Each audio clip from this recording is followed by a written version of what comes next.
Aujourd'hui, Internet et surtout les réseaux sociaux sont au centre de nos vies. C'est un nouvel ère où Instagram, Snapchat ou encore TikTok font partie de notre quotidien. D'autant plus pour les plus en plus jeunes. Dans les années 2000, être terrienne n'était pas autant popularisé que maintenant. Et aujourd'hui, nous sommes souvent pointés du doigt, moqués, voire même détestés par les haters qui envahissent la toile. Être terrienne et s'exposer sur Internet est dangereux. On ne sait pas jusqu'où va la folie des gens. Dans cette vidéo, j'aimerais vous parler de sécurité, suite aux observations que j'ai pu faire d'après des vidéos TikTok et des lives de terrienne. J'aimerais aussi vous donner des astuces de comment bien vivre votre terrianthropie sans vous mettre pour autant en danger. Partage de la vie privée. Pour commencer, faites vraiment attention aux informations que vous partagez sur les réseaux sociaux. Si vous êtes mineur, d'autant plus si vous avez moins de 13 ans, ne donnez pas votre prénom, votre âge exact, votre département exact, votre ville, etc.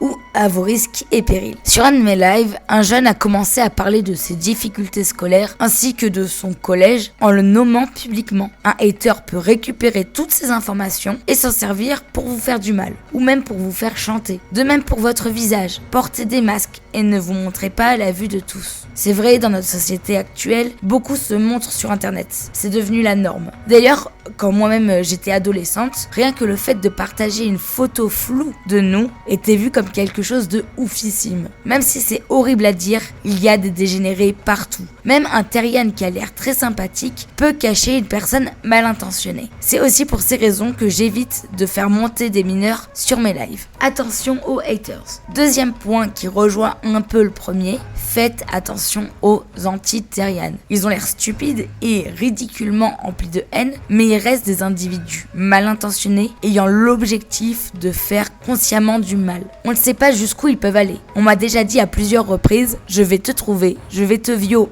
et je vais te tuer.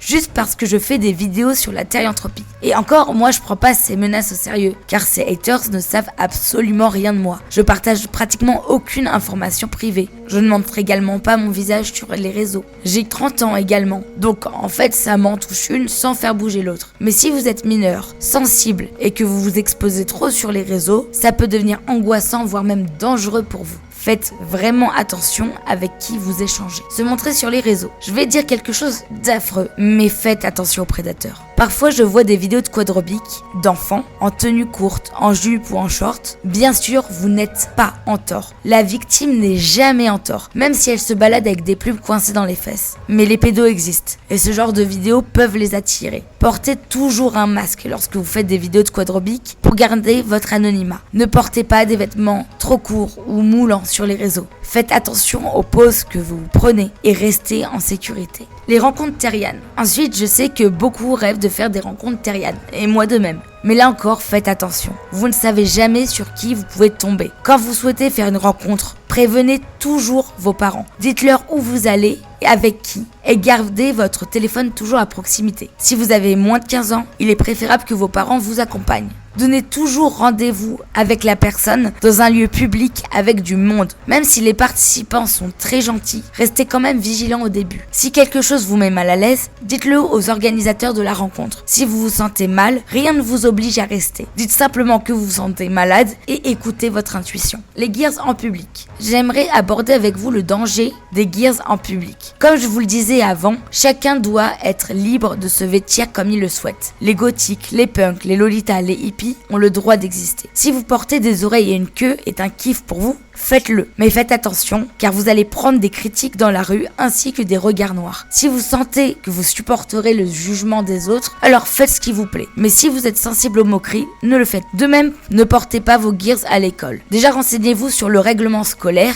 et n'oubliez pas que les jeunes sont cruels. Certains voient mal les terriennes et vos gears seront l'excuse idéale pour commencer à vous harceler. Si vous avez peur du jugement, gardez vos accessoires pour les rencontres ou pour vos balades au parc. Gardez un esprit critique. Enfin, je voulais vous dire de toujours faire attention à ce que vous lisez sur Internet. J'ai déjà vu de belles bêtises à notre sujet. Vérifiez vos sources et gardez un esprit critique. Même moi, j'ai dû sortir des âneries malgré moi. Si quelqu'un vous assure qu'il peut trouver votre stéréotype à votre place, c'est faux. Si quelqu'un vous dit que votre terrianthropie peut vous excuser un mauvais comportement, c'est faux. Si quelqu'un vous dit qu'un terrien mange dans une gamelle, c'est encore faux. Faites toujours votre propre avis et faites-vous confiance. Voilà tout. J'espère que cette vidéo vous aidera à vous protéger sur les réseaux sociaux. Nous vivons un peu une sorte de crise sur internet et il faut plus que jamais, quel que soit votre âge, quel que soit votre genre, vous mettre en sécurité.